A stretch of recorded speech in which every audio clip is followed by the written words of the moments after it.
भीड़ आ रही है, लेकिन वोट किसको देंगे? वो तो देखेंगे कि बीजेपी को कौन हराएगा। मैडम सुनिए, सरकार थोड़ी आप बना लेंगे 100 सीट लड़के। जवाब दे रहा हूं। 2019 के चुनाव में, चाहे 2017 हो चाहे 2019 हो, मुसलमान ही अकेली कौम थी जिसने बीजेपी से टक्कर ली और हराने की कोशिश की।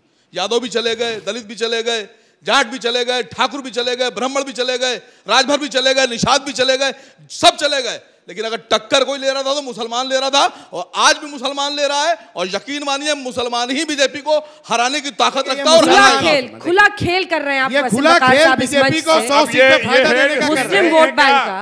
ये हेड स्पीच नहीं है क्या कि खाली मुसलमान मुसलमान मुसलमान? अरे भाई, मिला मौका मोहसिन भाई को। देखिए अंजना जी, हैदराबाद से भारतीय जनता पार्टी टिकट देके भेजी है यहाँ से, और पूरा देश देख रहा है। वकार साहब ने बहुत बात कही। वकार साहब सोच रहे हैं कि अब रैली वाली खत्म हो गई है, यहीं से मुस्लिम मुस्लिम करके हो सकता है। मेरी एक बात सुन लीजिए। मैं देखिए, जो लोग अंजना जी मुसलमान की बात भी सुनना नहीं चाहते, मतलब इनका मसला ये है, बोलिए कुछ नहीं मुंह से, किनारे बंधे हुए खंबे में बैठ जाइए मुसलमान, तो मुसलमान बहुत बढ़िया है। और मुसलमान अगर हक की बात करे तो इनका एजेंट उनका एजेंट उनके जवाब में एक बात चलेगा नहीं मैडम, एक मिनट में चलेगा नहीं। लेकिन ये तो सच्चाई है ना, मुस्लिम वोट बटा तो फायदा इनको होगा, ये है या नहीं? हाँ या ना? भाई इनसे कहिए कि क्यों नहीं अलायंस कर रहे हैं हमसे।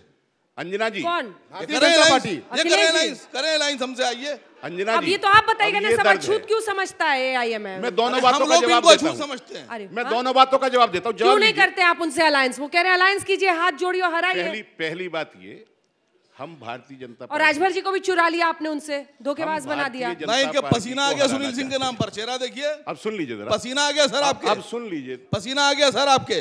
अरे ऐसी बातें क्यों करते हो जावेद भाई? पसीना आ गया। नहीं, हम भारतीय जनता पार्टी को हराना सच सुन के पसीना आ गया सर आपको? सच सुन के अगर वकार साहब, ओवैसी साहब, मैं या ये फरजान साहब बैठे, फैजान बहुजन समाज पार्टी, अगर कोई इस गलत फहमी में है कि मुसलमान अकेले इकट्ठे होकर, एकजुट होकर भारतीय जनता पार्टी को हरा सकते हैं, तो ये उनकी गलत फहमी है। कौन सोच रहा है? भारतीय जनता पार्टी जब हारेगी, वो बहुजन समाज पार्टी से हारेगी। हिंदू भाई, मुसलमान भाई एक साथ मिलकर के भारतीय जनता पार्टी को हराएंगे, तब स्थायी रूप से भारतीय जनता पार्टी हारेगी। बहुत सही बात इन्होंने कही है, क्योंकि जब हराएंगे तब हारेगी। आपको इसीलिए मेरी बात सुनिए, अब आपकी बात हो गई ना, अब आ गई ना बात। अब तो सरकार बनाने में आपने कह दिया जब हिंदू होंगे, ठीक है, वो बस पूरा कर रहे हैं। तो हिंदुओं पर गोली चलवाई थी, तो इसलिए आप सरकार में कैसे आ गए थे? ये तो बता दीजिए आप पहले देश प्रदेश के लोगों को। आप कैसे, भाई कैसे आपकी पार्टी की स्थापना कैसे हुई? आज की तारीख में पार्टी की बुनियाद क्या है आपकी? अपर कास्ट में खासतौर से ब्राह्मण समाज पूरी तरीके से, पार्टी की बुनियादी समाज हमारे साथ है, जब मुस्लिम समाज है, और जब हमारे सेवक मारे गए, आपके साथ नहीं, पार्टी की स्थापना हुई। आजादी के आंदोलन की विरासत आपके साथ नहीं है। सरकार आपको समाजवादियों के साथ की स्थापना आपको पता नहीं है। करोड़ों करोड़ लोगों की आस्था, आप आजादी के आंदोलन के इतिहास को जानते नहीं। समाजवादियों की क्या भूमिका उसके अंदर? समाजवाद नहीं हो सकता, ये कुछ और हो सकता है, समाजवाद नहीं हो सकता। ये समाजवाद ही हम हैं। समाजवाद ये हो ही नहीं सकता। समाजवाद किसी की हत्या करने की इजाजत देता ही नहीं है। समाजवादी हत्या करते ही नहीं।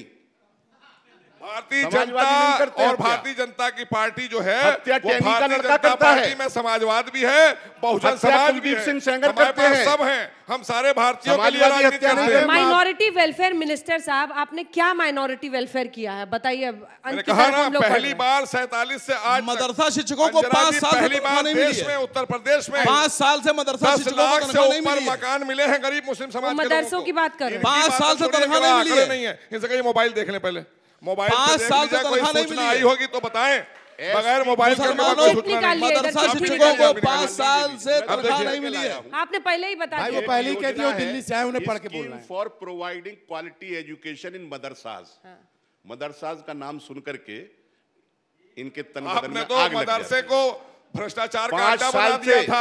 आप लोगों ने 10-12 मदरसे अनुदानित ले रखे थे। केंद्र सरकार को देना होता है, बच्चों को आधा राज्य सरकार को देना होता है, और माइनॉरिटी वेलफेयर के मिनिस्टर हैं।